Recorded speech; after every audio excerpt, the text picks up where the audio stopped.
श्री शिवाय नमस्तुभ्यम दोस्तों। आप सभी लोगों में से बहुत सारे लोग ये अभी सोचते हैं कि पंडित प्रदीप मिश्रा जी को लेकर जो राधा जी की जो कंट्रोवर्सी अभी तक चली हुई है, भाई उसको लेकर बहुत सारे लोग पंडित प्रदीप मिश्रा जी को नापसंद करने लगे हैं। जो कि आज इस वीडियो में आप लोगों की ये जो कन्फ्यूज़न है ये दूर हो जाएगी, ये जो गलतफहमी है दूर हो जाएगी। ठीक है, तो फिलहाल आप सभी लोग जानते हो कि पंडित प्रदीप मिश्रा जी की 30 जून से लेकर 6 जुलाई के बीच में विदिशा मध्य प्रदेश में कथा चल रही है, जिसका पहला दिन आज था। और आज पहले दिन की भीड़ से, आज पहले दिन के भक्तगण से आप लोग अंदाज़ा लगा सकते हो कि पंडित प्रदीप मिश्रा जी की जो प्रसिद्धि है वो कम होने के बजाय और बढ़ी है। ठीक है, तो फिलहाल आप लोग देख सकते हो कि अभी हम उस जगह पर हैं जहाँ पर पंडित प्रदीप मिश्रा जी की विदिशा में कथा हो रही है। तो ये जो आप देख रहे हो ये विदिशा भोपाल हाईवे है, जिस पर आप लोग देख सकते हो कि आपको कोई सी भी जगह खाली नहीं मिलेगी। ये जो लाइन आप देख रहे हो पूरे रोड पर, ये बहुत लंबी लाइन है। ये लोग आते ही जा रहे हैं, आते ही जा रहे हैं। ये लाइन जब तक बंद नहीं हो रही है भाई, जब तक कि कथा पूरी नहीं हो जाती है ना। तो फिलहाल दोस्तों ये जो कथा का मेन गेट है इसे अभी बंद किया गया है, इसके आगे का जो गेट है वो खोला गया है। ठीक है, तो अंदर जब आप लोग जाकर देखोगे तो आप लोगों को खुद ब खुद पता लग जाएगा कि पंडित प्रदीप मिश्रा जी की जो ख्याति है, जो प्रसिद्धि है, वो कम हुई है कि बड़ी हुई है ना। अब दोस्तों आप सभी लोग ये बात भी जानते हो कि इस कथा में आने से पहले पंडित प्रदीप मिश्रा जी वृंदावन गए हुए थे। वृंदावन क्यों गए हुए थे?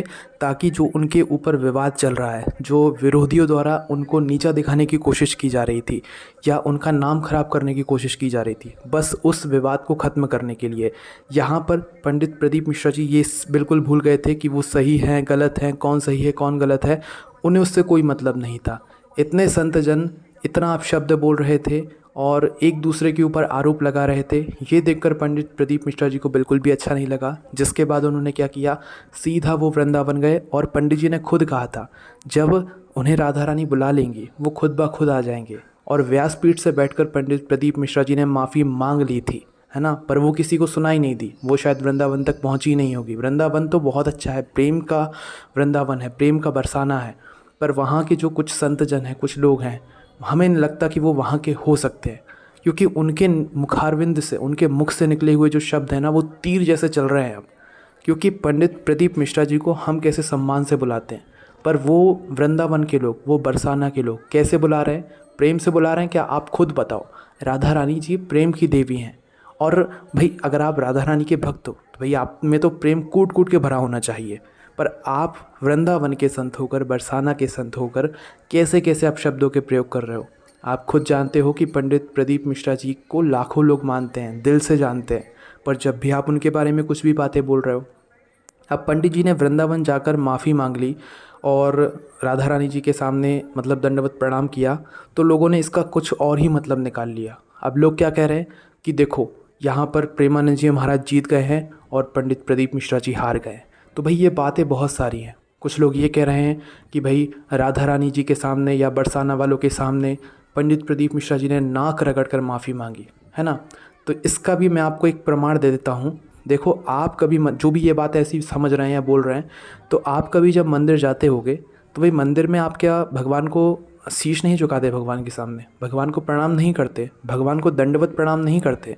तो भाई वैसा ही यहाँ पर हुआ है, कुछ अलग से नहीं हुआ है। मात्र इस चीज़ को उस तरीके से दिखाया जा रहा है ताकि हम पंडित जी का नाम नीचे गिरा सकें, उन लोगों के द्वारा जो लोग नाम नीचे गिराना चाहते हैं। पर आज उनकी दुआ से पंडित जी का नाम नीचे गिरने के बजाय और बड़ा है, जिसमें सबसे बड़ा अगर किसी का योगदान देखा जाए तो वो माताओं बहनों का है। आप इस पूरी वीडियो में देख सकते हो जो विदिशा मध्य प्रदेश में अभी कथाएँ हो रही हैं, इसमें आपको ज़्यादातर माताएँ बहनें ही देखेंगी, और ज़्यादातर जो कथाएँ होती है वहाँ पर आपको माताएँ बहनें ही दिखती हैं। ठीक है, हालांकि पुरुष भी बहुत हैं, ऐसी बात नहीं है, पर माताएं बहनें भी बहुत सारी हैं। ये जो कि आप लोग वीडियो में देख रहे हो ना, आप लोग हमारी बातें सुनते जाना। बाकी आप लोग जो ये विदिशा मध्य प्रदेश की पहले दिन की कथा है इसको पूरा मतलब अच्छे से देखना, इसका आनंद लेना कि कितने लोग यहाँ पर आए हुए हैं, है ना। अगर पंडित जी को उस विवाद को लेकर लोग नाराज़ होते तो क्या इतने लोग यहाँ पर आते? इस ज़मीन पर पानी भरा हुआ था, ये ज़मीन गीली ही थी, तब भी लोग यहाँ पर आए और आज शिव महापुराण कथा को सुन रहे हैं। ठीक है, यहाँ पर वेत्रवती शिव महापुराण कथा चल रही है, जिसके लिए दोस्तों लोग पहले से आकर वहाँ पर रुक चुके थे, और आज पहले दिन की कथा है, जिसके लिए आप लोग सामने देख सकते हो पूरे पंडाल भर चुके हैं। जो एक मेन पंडाल है जो कि बहुत बड़ा साइज़ का बनाया गया था, वो पूरा पंडाल भरा हुआ है, जिसके बाद साइड में जो खुली जगह है भाई वहाँ पर लोग बैठे हुए हैं। हालांकि धूप नहीं है, और धूप नहीं है तो इसकी वजह से लोगों को आराम भी है। इसके बाद में पीछे भी एक पंडाल बना हुआ है जिसमें भी पानी भरा हुआ है, पर लोग वहाँ पर भी बैठ गए हैं, क्योंकि शिव महापुराण कथा है, शिव जी की ये शक्ति है। और याद रखना, जिसने भी पंडित प्रदीप मिश्रा जी के बारे में उल्टा सीधा बोला है या अपशब्द बोले हैं, भाई पंडित प्रदीप मिश्रा जी खुद कहते हैं कि भाई अगर आपको कोई गाली दे रहा है, आपको कोई अपशब्द बोल रहा है, तो आपको उससे अपशब्द बोलने की ज़रूरत नहीं है, आप चुप रहो, आपका जवाब भगवान भोलेनाथ देंगे। तो पंडित जी इस सिद्धांत पे मतलब रहते हैं, ठीक है। तो उसी के बेसिस पर आप समझ सकते हो कि पंडित प्रदीप मिश्रा जी को इतने सारे लोगों ने क्या बुरा भला नहीं कहा, कितना कुछ नहीं कहा, श्राप तक दे डाले, क्या कुछ नहीं कहा। पर पंडित प्रदीप मिश्रा जी के द्वारा किसी के लिए भी कोई भी एक छोटा सा भी अपशब्द निकला, आप खुद मेरे को कमेंट करके बताओ कि कोई भी एक छोटा सा अपशब्द निकला, आप कहोगे बिल्कुल नहीं निकला, क्योंकि पंडित जी वैसे है ही नहीं। और दोस्तों एक बात, सच्ची बात तो ये है कि जो संत, जो पंडित, जो गुरुजन ऐसे अपशब्द बोले या ऐसे बुरे शब्दों का प्रयोग करे या गालियाँ दे, वो कभी संत हो ही नहीं सकता, है ना। और वृंदावन या बरसाना में रहने वाला अगर कोई ऐसा हो, तो भाई हम तो ये बात मान ही नहीं सकते। अब दोस्तों आप खुद एक बात को दिल पर हाथ रख कर कहना कि राधा जी क्या कभी चाहती कि पंडित प्रदीप मिश्रा जी ऐसे लोगों के दबाव में आकर उनको प्रणाम करने आए, उनके सामने शीश झुकाने आए, उनको दंडवत प्रणाम करने आए? कभी नहीं चाहती राधा जी।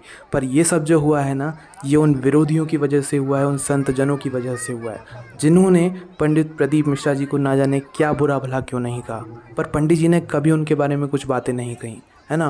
पंडित जी अगर माफ़ी मांगने गए हैं तो वो इसीलिए गए हैं ताकि जो संत एक दूसरे से लड़ रहे हैं भाई वो ना लड़ें, क्योंकि जब संत एक दूसरे से लड़ेंगे ना तो सनातन धर्म खतरे में पड़ता है। इसलिए पंडित जी ने सनातन धर्म को बचाने के लिए लोगों के सामने भले ही कैसी कुछ भी करके वो राधा जी के सामने माफ़ी मांगने के लिए पहुंच गए।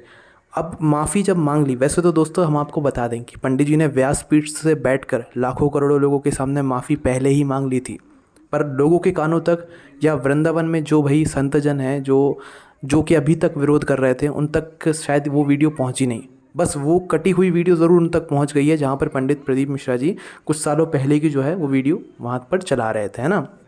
पर ये वाली जो वीडियो है कटी हुई, जिसमें पंडित प्रदीप मिश्रा जी ने व्यासपीठ पर बैठकर माफ़ी मांगी थी, वो वीडियो उन तक नहीं पहुंची, तब भी वो विरोध करते रहे, है ना। जिसके बाद पंडित जी खुद वृंदावन आए। जब राधा रानी जी का आदेश लगा, उन्हें लगा कि हाँ भाई अब राधा रानी जी बुला रही हैं, तो वो सीधा पहुंच गए। विदिशा में होने वाली कथा के एक दिन पहले, जिस दिन विदिशा में कलश यात्रा थी, उस दिन पंडित प्रदीप मिश्रा जी वृंदावन पहुंचे हुए थे, वो सुबह ही पहुंच गए थे, ठीक है। और वहाँ पर जाकर उन्होंने राधा रानी जी को दंडवत प्रणाम किया है, नाक नहीं रगड़ी है, ना ही ऐसे कान पकड़े हैं। हाँ, लोग चिल्ला चिल्ला कर ज़रूर बोल रहे थे। अब वो लोग कौन थे, संत थे कि पंडित जन थे, हमें नहीं पता, क्योंकि दोस्तों आप खुद सोचो, 100 लोग हैं, है ना, 100 अच्छे शुद्ध और सात्विक लोग हैं। अगर उन 100 शुद्ध और सात्विक लोगों में से एक भी खराब होता है ना, तो उन पूरे 100 लोगों का नाम भी खराब होता है। तो उसी तरीके से यहाँ पर भी हो रहा है कि अब किसको हम अच्छा कहें, कौन संत अच्छा है, कौन संत कैसा है, हम नहीं पता लगा सकते। इसीलिए किसी के बारे में कुछ कहना भी यहाँ पर बिल्कुल भी सही नहीं है। और पंडित जी ने तो खुद मना किया हुआ है, भाई जो भी मीडिया वाले हैं उनको किसी के ऊपर आरोप लगाने की ज़रूरत नहीं है। उन्होंने माफ़ी मांग ली, यहाँ पर विवाद वो ख़त्म करते हैं, ठीक है। उनकी गलती है चाहे नहीं है, कोई फ़र्क नहीं पड़ता, विवाद ख़त्म हो गया, ये ज़्यादा महत्वपूर्ण सी बात है, ठीक है। पंडित जी ने कोई ज़्यादा चर्चा नहीं करी कि हमने इस जगह से ये बात बोली थी या उस जगह से ये बात बोली थी, कोई चर्चा नहीं की। सीधा जाकर माफ़ी मांगी, दंडवत प्रणाम किया, अपना काम किया और अपने रास्ते आ गए, वो है ना, विदिशा आ गए वापस अपनी शिव महापुराण कथा को करने के लिए, ठीक है। पर दोस्तों इसी बीच में वृंदावन में जो पंडित जन हैं उनकी तरफ से भी दुर्व्यवहार देखने को मिला है। हमने पिछली वीडियो डाली है जहाँ पर आप लोग उस दुर्व्यवहार को देख सकते हो। मतलब एक सज्जन है, हम किसी के बारे में कुछ ऐसे वैसे शब्द प्रयोग नहीं करेंगे, एक सज्जन है जो कि मंदिर में ही खड़े हुए थे, वो पंडित थे, संत थे, हमें नहीं पता, पर वो पंडित जी का वो जो दुपट्टा होता है, ये जो शॉल होता है, जिसे वो ओढ़ते हैं या जिसे वो अपने कंधे पर डाले रहते हैं, उसको उन्होंने नीचे किया। उस चीज़ को देखकर ना दोस्तों बहुत गुस्सा आया, सच बता रहा हूँ, उस चीज़ को देखकर बहुत गुस्सा आया। पंडित जी ने दंडवत प्रणाम किया, कोई दिक्कत नहीं है, भगवान के सामने अपना दंडवत प्रणाम नहीं करोगे तो फिर कहाँ करोगे। पर तुम्हारा कौन सा हक बनता है कि तुम किसी का शॉल उठाओ, तुम किसी के कंधे पे से कुछ चीज़ उठाओ, तुम किसी को खींचो, ये तुम्हारा कौन सा हक होता है? और किसी ऐसे मतलब पंडित जी को जिनको लाखों लोग पसंद करते हैं, जिनको लाखों लोग जानते हैं, तुम उनके सम्मान पर ऐसे हाथ डाल रहे हो, तुम्हें शर्म नहीं आती है? तो यार ये चीज़ सुधारने की ज़रूरत है। वो एक वीडियो क्लिप अगर आपको देखनी है तो पहले वाली वीडियो देख लो। उस वीडियो को देखने के बाद ना तुम्हें इतना गुस्सा आएगा कि तुम कुछ ना कुछ लिख कर ज़रूर जाओगे, है ना। पर जो जैसा करता है भाई उसे करने दो, अपन चुप बैठो, क्योंकि भगवान शिव जब उसे बताएंगे ना तो उसको खुद पता लग जाएगा, है ना।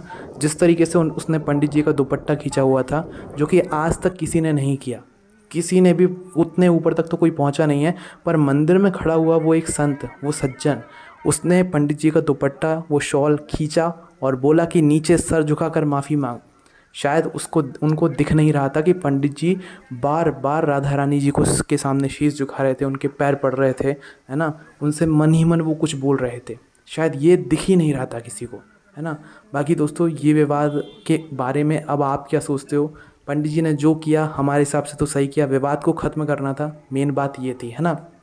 और दोस्तों, अभी जो विदिशा में कथा चल रही है, उस कथा में पहले ही दिन बारिश भी हो गई थी और बारिश भी बहुत ही तेज़ हुई थी, जिसके बाद जो लाइन आप लोग देख रहे थे वो लाइन अभी फ़िलहाल के लिए बंद हो गई, क्योंकि सभी लोग किसी किसी जगह पर जाकर रुक गए हैं, क्योंकि यहाँ पर तेज़ बारिश एकदम से आ गई थी। और मतलब कथा पंडाल में भी कुछ लोग बाहर भी बैठे हुए थे, कुछ लोग अंदर भी बैठे हुए थे। अंदर वालों को तो कुछ नहीं, पर बाहर वाले जो थे भाई वो लोग ज़रूर भीग गए थे, और भीगते भीगते भी उन्होंने कथा सुनी है। शिव महापुराण की अगर भक्ति देखना है तो इस विदिशा की कथा में आप लोग ज़रूर आना। अगर आप लोग इस कथा में आना चाहते हो तो एक बार हमें कमेंट करके बता देना। आपको कोई भी परेशानी आती है आप हमसे कमेंट करके पूछ सकते हो। इसी के साथ में दोस्तों बस एक निवेदन और है कि प्रेमानंद जी महाराज ने जिस तरीके से एक वो क्रोध में वीडियो बनाई थी, अब एक वीडियो प्रेम की ओर बना दें, जिसमें वो पंडित प्रदीप मिश्रा जी का सम्मान से नाम ले लें। बस इससे ज़्यादा और कुछ नहीं चाहिए। प्रेमानंद जी को सभी लोग जानते हैं, उनकी बातें भी समझते हैं, उनकी बातों पर बहुत ध्यान देते हैं। तो भाई उनसे मात्र एक ही निवेदन है। वैसे वो तो सोशल मीडिया चलाते नहीं, पर उनके साथ वाले सोशल मीडिया ज़रूर चलाते हैं। तो भाई वो लोग ही निवेदन करें कि जिस तरीके से हमने एक क्रोध की वीडियो डाल दी थी, भले वो कैसे ही डल गई हो, किसी भी क्लिप को देखकर डल गई हो, पर अब एक वीडियो सम्मान वाली भी डाल दी जाए पंडित प्रदीप मिश्रा जी को लेकर, क्योंकि पंडित प्रदीप मिश्रा जी ने वृंदावन में आकर दंडवत प्रणाम करके वो गए हुए हैं। मीडिया वाले प्लीज़ गलत खबर ना फैलाएं आप लोग, अगर आप लोगों को सही से रहना है, क्योंकि आप लोग गलत तरीके से गलत खबर फैला रहे हो कि पंडित प्रदीप मिश्रा जी वृंदावन आए, उन्होंने नाक रगड़ी, उन्होंने कान पकड़े, 10 मिनट तक रोए, 10 मिनट तक टेंशन में रहे, बहुत डरे हुए रहे, और वहाँ के लोग तो भाई बहुत बदतमीज़ी से बात कर रहे हैं। तो दोस्तों ऐसा कुछ भी नहीं है। पंडित प्रदीप मिश्रा जी मात्र इस विवाद को ख़त्म करने के लिए राधा रानी जी के मंदिर पहुँचे, उन्होंने दंडवत प्रणाम किया है, ठीक है। राधा रानी जी के मंदिर में जाकर उन्होंने अपना शीश झुकाया। जिस तरीके से हर सामान्य व्यक्ति मंदिर में जाकर पैर पड़ता है भगवान के, वैसे ही पंडित प्रदीप मिश्रा जी ने भी मात्र दंडवत प्रणाम किया है।